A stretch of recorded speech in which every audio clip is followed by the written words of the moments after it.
Hello लोगोफोर नोंथांमोनखौ बे समाव गासैखौबो डिजिटल आपडेट इउट्यूब चेनेलाव फिन खेबसेबाव गिबियावनो बरायना लाग्रोबाय लोगोफोर दा बे समाव लोगोफोर नोंथांनि थाखाय मोनसे गोजोनथाव रादाब लानानै फैदों दै लोगोफोर दा नोंथांमोना भिडिअखौ जागायनायनि सिगां चेनेलखौ साबस्क्राइब खालामनानै लागोनखौ आंनिफ्राय नोंथांमोननिसिम आसा खालामनाय थाग्रोखाबाय लोगोफोर दा मेन टपिकआ जाहैबाय जोंहा लोगोफोर जोंहा नैबे LP UP teachers BTC Assam special TET बेयो जोंना जानो थांगासिनो दं दै लोगोफोर दा माला जागोन होनब्ला जोङो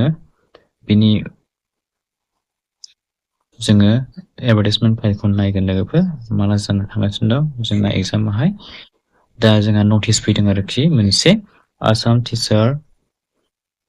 एलिजिबिलिटि टेस्ट स्पेशल टेटनि थाखाय बे जाहैबाय लवार प्राइमारि बेनिफ्राय आपार प्राइमारि लेभेल फोरोंगिरिफोरनि थाखाय टिचार्सफोरनि थाखाय बे एग्जामाहाय जानो थांगासिनो दं लोगोफोर 2026 मायथाइनि दा लोगोफोर जोङो डिपार्टमेन्ट अफ स्कुल एडुकेसननि बे अफिसियेल साइटआव फैबाय दा बेनिफ्राय नोंथांमोनाहाय बेवहाय मोननो हागोन लोगोफोर बे अफिसियेल नटिसखौहाय दा नोंथांमोननि राइटेन एग्जामाहाय लोगोफोर आसाम स्पेशल टेट राइटेन एग्जामा लवार प्राइमारि आपार प्राइमारि लेभेल फोरोंगिरिफोरनि टिचार्सफोरनि बे राइटेन एग्जामा लोगोफोर नोंथांमोना जासिगोन दे लोगोफोर बे मासनि नोंथांमोनाहाय 28 तारिखआव जासिगोन लोगोफोर नोंथांमोना 28 तारिखआव एग्जाम होनो मोनसिगोन नोंथांमोननि एग्जामाहाय 28 तारिखआव जासिगोन बिथांमोना 28 तारिखआवहाय सानडेआवहाय लोगोफोर रबिबार बारायावहाय बिथांमोना कन्डाक्ट खालामगोन दे लोगोफोर दा लोगोफोर बे लेंगुवेजआ जाबाय लोगोफोर बड' गार' मणिपुरि दङ दे लोगोफोर मिडियामा लेंगुवेजफोराहाय बेखौ नोंथांमोना मोननो हादों दा बेनिफ्राय नोंथांमोननि एडमिटआलाय माला मोनगोन लोगोफोर नोंथांमोना बेखौहाय गोनो गोथो जागोन दा बेखौ आं खिन्थाहरखानोसै दा बेवहाय नोंथांमोननि एडमिटआ लोगोफोर दिनैनिफ्राय मोनबाय दे लोगोफोर नोंथांमोना 11 बाजिनाय लोगो लोगो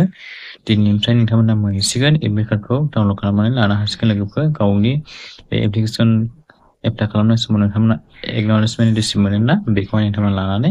नोंथांमोना एडमिट कार्डखौहाय डाउनलड खालामनानै लानो हासिगोन लोगोफोर दा नोंथांमोनाहाय 11 बाजिनिफ्राय नोंथांमोना दिनैनिफ्राय नोंथांमोना एडमिट कार्डखौ मोननो हासिगोन बेनिफ्राय नोंथांमोननि एग्जामा माला जागोन होनब्ला लोगोफोर बेवहाय नोंथांमोननि एग्जामा जाहैबाय 28 तारिखआव दै लोगोफोर 28 तारिखआवहाय गोसोआव लाखिबानो जाबाय बेखौहाय दा बेनो लोगोफोर दिनैनि लेटेस्ट आपडेटसाहाय नोंथांमोना आसाम स्पेशल टेट एग्जाम लवार प्राइमारि आपार प्राइमारि लेभेल टिचार्सफोरनि फोरोंगिरिफोरनि बे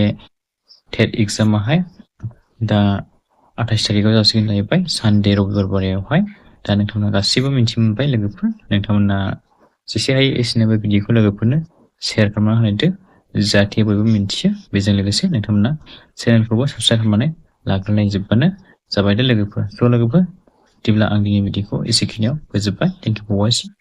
see you again and take care love you all